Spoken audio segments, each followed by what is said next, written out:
Damn it. ఏంటిటా కుండబద్దలు కొడతా అట్ట. నమస్కారం, కుండబద్దల ప్రేక్షకులకి స్వాగతం. నేను గౌతమ్ కాటా. ఈ వీడియోలో నేను మీతో చెప్పాలి అనుకునే అంశం, మోడీ మార్క్ రాజకీయం మొదలైపోయింది. అంటే మోడీ అసలు కుట్రలు ఏదైతే ఉన్నాయో వాటన్నిటికీ ఇంకా తెరదీయటం మొదలుపెట్టేశాడు.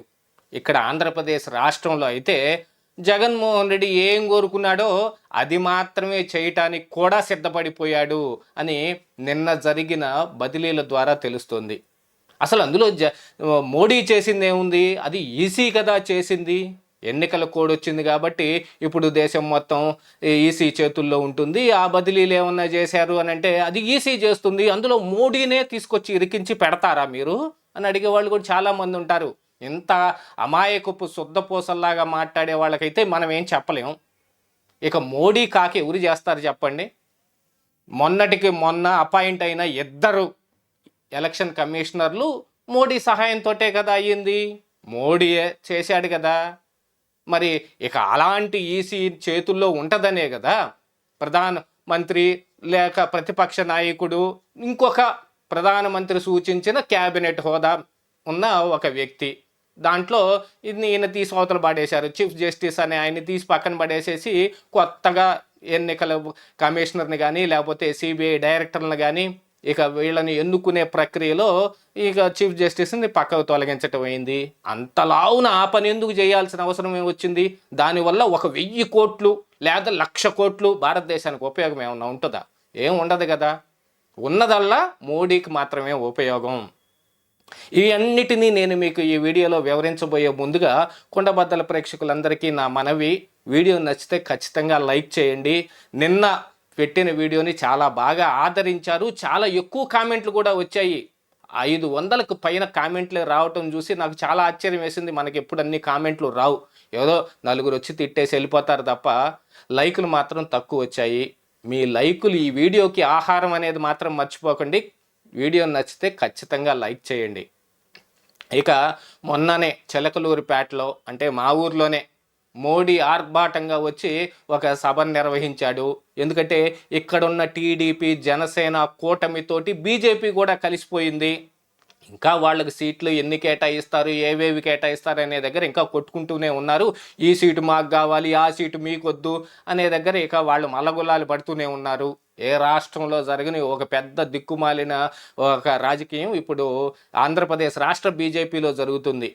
నేను చెప్పేది కొట్టుకుంటున్నారు అని అంటే పక్క పార్టీలో కొట్టుకోవచ్చు, మరి బీజేపీలో అది ఉండదుగా. కానీ ఇక్కడ మాత్రం కొట్టుకుంటున్నారు. వాడికి సీటు రావడానికి వీలు లేదు, నాకు మాత్రమే సీటు రావాలి, ఇదిగో ఈ సీటే కావాలి అని అడిగే వాళ్ళు ఇప్పుడు ఆంధ్రప్రదేశ్ రాష్ట్ర బీజేపీలో ఉన్నారు. ఎందుకంటే ఈ కూటమి ద్వారా విజయం సాధించటం తథ్యం అని తెలిసిపోయిన తర్వాత ప్రతివాడికి తనకే అధికారం కావాలనిపిస్తుందిగా. అందుకని వాళ్ళ పనులు వాళ్ళు చేస్తుంటే ఎలాగైనా సరే అధికారంలో ఉండాలి అని అంటే వ్యవస్థల మేనేజ్మెంట్ ఒక్కటే మార్గం అని మోడీ ఎప్పుడో నిర్ణయించేశాడు. అందుకోసమనే ఎన్నికలు వస్తున్నాయి అనగానే ఈసీకి కానీ లేకపోతే ఈడీకి కానీ లేకపోతే ఐటీకి కానీ సిబిఐకి కానీ చాలా పని ఉంటుంది. ఈసీ కంటే ఎన్నికలు నిర్వహించే పని ఆల్రెడీ ఉంటుంది. వాటికంటే ముఖ్యంగా ఇదిగో ఈ బదలాయింపులు ఇవన్నీ. పశ్చిమ బెంగాల్లో డీజీపీని సైతం తీసి పక్కన పెట్టేసేయండి, వేరే డీజీపీని పెట్టడానికి మాకు ఇంకా 3 పేర్లను సూచించండి, అందులోంచి మేము ఒక డీజీపీని ఎన్నుకుంటాం. ఎందుకు? అక్కడ మోడీ హవా నడవట్లేదు కాబట్టి, బీజేపీ కోరుకున్న జరగట్లేదు కాబట్టి, పోలీసు తమ వ్యవస్థ తమ చేతుల్లో ఉండాలి అని అంటే కనుక ఆ డీజీపీని తప్పించాలి అని మోడీ కోరుకున్నాడు కాబట్టి చేస్తారు. అదే ఆంధ్రప్రదేశ్ రాష్ట్రంలో అయితే చెయ్యరు. ఇక్కడ పోలీసు వ్యవస్థ ఏ రకంగా వ్యవహరిస్తోంది అది మనకు తెలుసు. ఎందుకని చెయ్యరు? ఎందుకంటే జగన్మోహన్ రెడ్డి మీద ఉన్న అపారమైన ప్రేమ. అంత ప్రేమ ఉండటం మూలాన ఇక్కడ కనీసం ఒక్కళ్ళని కూడా ఎవరిని సస్పెండ్ చేయటం కానీ లేకపోతే విధుల నుంచి తప్పించటం కానీ ఏం చేయరు. ఇక్కడ డీజీపీ ఇలానే ఉంటాడు. ప్రతిపక్ష నాయకులు ఏదైనా అది చేస్తుంటే వాళ్ళకి అడ్డం పడుతున్నా కూడా దాన్ని ఎవరు పట్టించుకోరు.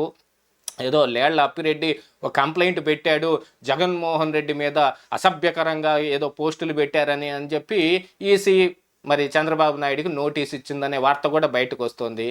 కానీ ఎవరికి తెలియదండి. ఆంధ్రప్రదేశ్ రాష్ట్రంలో సోషల్ మీడియాలో వైఎస్ఆర్ కాంగ్రెస్ పార్టీ చేసే విశృంఖలమైన ఈ ప్రచారం ఎవరికి తెలియదు? ఈసీకి మాత్రం తెలియదా? తెలియదు వాళ్ళకి కళ్ళు లేవు, వాళ్ళు కూడా చూస్తుంటారు కదా. అసలు జగన్మోహన్ రెడ్డికి వ్యతిరేకమైన తీర్పులు వస్తున్నాయి అనే పేరుతోటే ఎంత విచిత్రమైన వ్యాఖ్యలు చేసి జడ్జీల మీద చేస్తే సుమోటోగా వాళ్ళు కేసు తీసుకుని దాన్ని సిఐడికి అప్పగిస్తే అప్పుడు సిఐడి సునీల్ కుమార్ అనుకుంటాను ఒక్కళ్ళంటే ఒక్కళ్ళని కూడా పట్టుకోవాలా. అది మన రాష్ట్రంలో ఉన్న వ్యవస్థ. పోలీసులు కూడా ప్రతిపక్ష నాయకులు ఇళ్లకి పరిగెత్తినంత సునాయాసంగా అధికార పక్షం వైపు వాళ్ళకి వెళ్ళరు. అక్కడ ఎర్రగొండపాలెంలో ఆదిమూలపు సురేష్ వేసిన డ్రామాలు, చొక్కాలిప్పుకొని తిరగటాలు, చంద్రబాబు నాయుడు క్యాన్వాయ్ మీదకి రాళ్ళు విసరటానికి పోలీసుల సహాయంతో పంపించినా ఎవరు పట్టించుకోరు. తిరుపతి బై ఎలక్షన్ ఒక పెద్ద హంబక్కు, అందులో ఎంత మాల్ ప్రాక్టీస్ చేయాలో అంతా చేసేశారు అని చెప్పిన తర్వాత ఏదో గిరీష్ కుమార్ ఒకరిని ఆయన్ని సస్పెండ్ చేశారు. కానీ ఎంత మాల్ ప్రాక్టీస్కి పాల్పడింది ఎవరు? ఏ పార్టీ పాల్పడింది? ఏ పోలీసులు వాళ్ళకి ఆ వ్యవస్థకి ఇలాంటి పని చేయటానికి ఎవరు సహకరించారు? మిగతా వ్యవస్థలన్నీ ఏ రకంగా ఆయన ఉపయోగించుకుంటున్నాడు అదేం తెలీదు. ఇట్లాంటివన్నీ జరిగినా కూడా ఇక్కడ ఎవరిని మార్చరు. కానీ మొన్నేదో మోడీ సభలో కొంచెం తొక్కిసలాట జరిగిందనో, లేకపోతే మైకులు స్పీకర్ల మీద పడి మైకులు ఆగిపోయినాయనో, లేకపోతే ట్రాఫిక్ నిబంధనలని వాళ్ళు సరిగా పట్టించుకోలేదనో, లేకపోతే ఎన్ఎస్జి కమాండోస్ కానీ నేషనల్ సెక్యూరిటీ వాళ్ళు కానీ ఇచ్చిన నిబంధనలని పోలీసులు పాటించలేదు అనే దాంతో ఏదో పల్నాడు ఎస్పీని సస్పెండ్ చేస్తారు అనే వార్త మాత్రమే వచ్చింది. ఇంతవరకు సస్పెండ్ చేయాల, పైనుంచి ఆర్డర్ ఏం రాలేదు. ఆ విషయం కూడా కనపడతానే ఉంది కదా. వీటన్నిటినీ చూసుకున్న తర్వాత ఇప్పుడు జగన్మోహన్ రెడ్డి ఏది కోరుకుంటే మోడీ అదే చేస్తాడు అని అంటంలో ఆశ్చర్యం ఏముంటుంది? కానీ చాలామందికి కోపం వస్తుంది. ఇక్కడ టీడీపీ జనసేన కూటమితో ఉంటే జగన్ చెప్పినట్టు చేయటం ఏందని ఇలాంటి శుద్ధపూస కబుర్లు చాలానే విన్నాం మనం. వీటన్నిటినీ మించి అంతా అయిపోయిన తర్వాత 2019 ఎన్నికల్లో ఏం జరిగిందో అది కూడా తెలుసుకున్న తర్వాత ఇప్పుడు 2024 ఎన్నికలకి చంద్రబాబు నాయుడు ఏం ఆశించి బీజేపీ తోటి ఈ కూటమిని చేర్చుకున్నాడో, వాళ్ళతో జట్టు కట్టాడో, ఎన్డీఏలోకి వెళ్ళాడో, ఏం జరిగిందో చంద్రబాబు నాయుడు ఆశించింది మాత్రం జరుగుతుంది అనేది ఎవరికైనా ఉందా? ఏదో ఎన్నికలు సజావుగా జరగాలంటే బీజేపీ పార్టీ కావాలి అని తెలుగుదేశం నాయకులు కానీ తెలుగుదేశం సింపథైజర్లు కానీ ఎవరు కోరుకుంటున్నట్టుగా ఇప్పుడు మోడీ ఆ పని చేస్తాడా? మీకు ఆ నమ్మకం ఉందా? నిజంగానే ఇక్కడ ఎలక్షనీరింగ్ మొత్తం బాగా సజావుగా జరుగుతుంది, జగన్మోహన్ రెడ్డికి పనికొచ్చే విధంగా కాకుండా నీతి నిజాయితీలతో జరుగుతుంది అని మీకేమైనా నమ్మకం ఉందా? నాకైతే 1% కూడా నమ్మకం లేదు. మోడీ జగన్మోహన్ రెడ్డికే సపోర్ట్ చేస్తాడు, జగన్ కోరుకున్నదే చేస్తాడు. కూటమి ఈ పొత్తు కేవలం దండగే. ఇక మోడీ మార్కు రాజకీయాలన్నీ నిన్నటి నుంచి మొదలైపోయాయి. ఇక ఫ్యూచర్లో చూడండి ఎన్నెన్ని జరుగుతాయి, ఏమేం జరుగుతాయో. ఇదే ఈరోజు కుండబద్దలు.